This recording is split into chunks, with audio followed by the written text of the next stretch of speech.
Chào mừng các bạn đã quay trở lại với review 5 phút. Ở cuối tập trước, sau khi đến thính Vũ Các, Tầm Mục đã được Phó Khánh Duẫn dẫn đến một căn phòng trang nhã và yên tĩnh để nghỉ ngơi. Tại đây, hắn được biết tổ sư đã dặn dò xuống bên dưới để đưa hắn đi gặp ông ấy. Nghe vậy, Tầm Mục liền nói mình nghỉ ngơi một lát rồi sẽ đi luôn, nhưng Phó Khánh Duẫn lại tiết lộ nơi gặp tổ sư là Thái Học Viện. Hiện nay, ông là quốc tử Đại Tế Ti, một chức quan tam phẩm của Duyên Khang Quốc. Một lời này khiến Tần Mục hết sức ngạc nhiên vì vị trí này vô cùng quan trọng. Lúc bấy giờ, Phó Khánh Duẫn liền kiên nhẫn giải thích cho hắn biết tổ sư luôn giữ bí mật thân phận thật của mình. Ông là một thế ngoại cao nhân đức cao vọng trọng từ thời tiên đế, quốc sư Duyên Khang đã phải dốc sức đảm bảo để tổ sư đảm nhận chức quốc tử Đại Tế Ti, vì thế muốn gặp tổ sư cũng không phải dễ. Phó Khánh Duẫn thông báo rằng Tầm Mục cần nghỉ ngơi vài ngày, sau đó phải trải qua một thử thách để vào Thái Học Viện. Thử thách này là phải trở thành Thái học sĩ bằng cách tham gia kỳ sát hạch sắp tới. Nói rồi, Phó Khánh Duẫn để lại không gian cho Tần Mục nghỉ ngơi. Mấy ngày nay chạy đôn chạy đáo nên hắn cũng thấm mệt. Vậy là Mục ta lên giường đánh một giấc đến nửa đêm mới tỉnh dậy vì trước bụng đói. Vừa ra khỏi cửa, hắn đã được một cô gái mời đến phòng ăn trong thính Vũ Các. Trong khi ăn, Tần Mục được chiêu đãi bằng màn biểu diễn ca múa nhạc của các cô gái. Vua chúa cũng chỉ đến thế mà thôi đúng không các bạn? Tuy nhiên, trong bữa ăn, với sự nhạy bén và khả năng lĩnh hội phi thường, Tầm Mục bị cuốn hút bởi chỉ pháp và kỹ thuật biểu diễn của các cô gái. Điều này làm hắn liên tưởng đến chiêu đạn chỉ kinh lôi tỳ bà thủ trong lôi âm bát thức. Vậy là trong lúc nhập tâm, hắn bất giác quên ăn, 10 ngón tay không ngừng mô phỏng các động tác chơi nhạc, đạt đến đỉnh điểm của sự hứng khởi. Tầm Mục xông thẳng đến phía trước, đoạt lấy cây tỳ bà của một cô gái và bắt đầu biểu diễn. Âm thanh tỳ bà của Tầm Mục không phải là giai điệu du dương mà là tiếng sấm sét uy hùng mạnh mẽ, khiến các cô gái bất ngờ và cố gắng dùng âm nhạc của mình để trấn áp. Tuy nhiên, âm nhạc của Tần Mục được dung hợp từ nhiều công pháp như lôi âm bát thức, kiếm pháp, cướp pháp, đao pháp, chủy pháp, đại dục thiên ma kinh, thần âm, ma âm, Phật âm và ngày càng biến hóa mãnh liệt. Cuộc đấu nhạc tiếp tục diễn ra bên ngoài tòa các sau khi căn phòng bị phá hủy. Trong quá trình ấy, dù dây tỳ bà đứt, Tần Mục vẫn tiếp tục chơi đàn bằng những sợi nước, tạo ra lôi âm mãnh liệt hơn. Rất nhanh, tiếng động lớn lúc nửa đêm đã đánh thức Phó Khánh Duẫn. Nhờ đống chiến tích hỗn loạn do Tầm Mục kiến tạo nên, cô nàng thở dài ngao ngán vì độ báo của thiếu giáo chủ. Thế nhưng Phó Khánh Duẫn rất nhanh nhận ra Tần Mục đang trong trạng thái ngộ đạo sâu để cố gắng dung hợp các công pháp.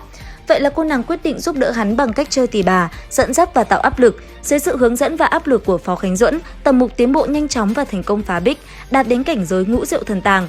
Tốc độ đột phá này khiến Phó Khánh Duẫn vô cùng kinh ngạc. Để kiểm chứng tu vi của Tần Mục, nàng đề nghị solo nguyên khí. Kết quả là Phó Khánh Duẫn bị đánh bay xuyên qua nhiều tòa nhà. Điều này chứng tỏ nguyên khí của Tần Mục vô cùng hùng hậu. Sau sự việc ấy, Tần Mục quay lại phòng để củng cố cảnh giới mới. Hắn nhận ra bá thể Tam Đan Công không có phần tu luyện ngũ diệu thần tàng đầy đủ và cố gắng giải mã các đồ hình còn sót lại bằng cách sử dụng toán học và kinh nghiệm của mình, tính toán chính xác vị trí ngũ diệu thần tàng trong cơ thể. Sau đó, Mục ta vận hành nguyên khí mạnh mẽ, khiến linh thai thần tàng phản ứng, khai thông hai mạch nhâm đốc và mở ra ngũ diệu thần tàng một cách ngoạn mục.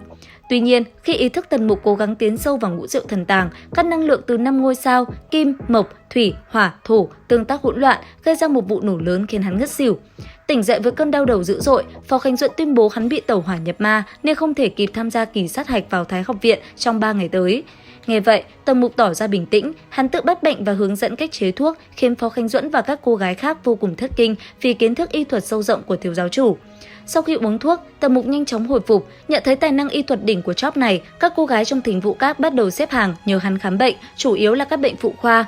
Phó Khánh Duẫn ban đầu ngăn cản vì cho rằng Đường là thiếu giáo chủ thánh giáo lại đi chữa bệnh phụ khoa cho gái đầu xanh. Chuyện này đồn ra ngoài sẽ rất mất mặt, nhưng Tần Mục chẳng quan tâm đến điều đó. Vậy là ngay chính bản thân Phó Khánh Duẫn cũng không cưỡng lại được, thậm chí tự mình nhờ Tần Mục khám bệnh. Rất nhanh, tin tức về thánh thủ phụ khoa mới nổi tại thính Vũ Các lan truyền khắp hẻm hoa, khiến mọi người kéo nhau đến thăm khám. Một vị đại thần khi biết tin thì lập tức nghĩ đến sức khỏe của một nhân vật quan trọng trong cung mà các thái y bó tay. Sau khi sai tôi tới đi hỏi thăm, ông được báo rằng y thuật của vị thần y này rất giỏi. Thế là ông quyết định mời Tiêu thái y ở trong cung đến để kiểm tra năng lực của Tần Mục. Ban đầu, Tiêu thái y tỏ vẻ khinh thường và cho rằng đó chỉ là kẻ lăng băm, mua danh chuộc tiếng mà thôi. Ông ta từ chối gặp Tần Mục, chỉ yêu cầu xem toa thuốc mà hắn đã kê cho người khác. Không lâu sau, khi toa thuốc đến tay, Tiêu thái y lại cười lạnh. Ông tiếp tục chê bai Tần Mục chỉ dùng thuốc rẻ tiền và không đủ trình độ chữa bệnh cho vị kia. Tuy nhiên, vị đại thần lại cho rằng dùng thuốc rẻ chữa được bệnh mới là bản lĩnh thực sự và ép Tiêu thái y phải vào gặp Tần Mục. Hết cách, Tiêu thái y đã phải đồng ý. Không lâu sau, ông ta đã có mặt ở thính Vũ Các. Khi thấy Tần Mục còn rất trẻ và lại chính hắn còn mới bị tẩu hỏa nhập ma, Tiêu thái y càng tỏ ra khinh miệt. Sau khi chen hàng, ông ta tự tin yêu cầu Tần Mục trần bệnh cho mình, trong lòng thì toan tính sẽ vạch trần bộ mặt thật của hắn. Thế nhưng Tần Mục không cần bắt mạch, hắn lập tức phán rằng: "Lão tiên sinh, bệnh của ông không hề nhẹ đâu." Đến đây thì cũng hết tập 38 Mục Thần Ký. Xin chào và hẹn gặp lại các bạn ở những video tiếp theo.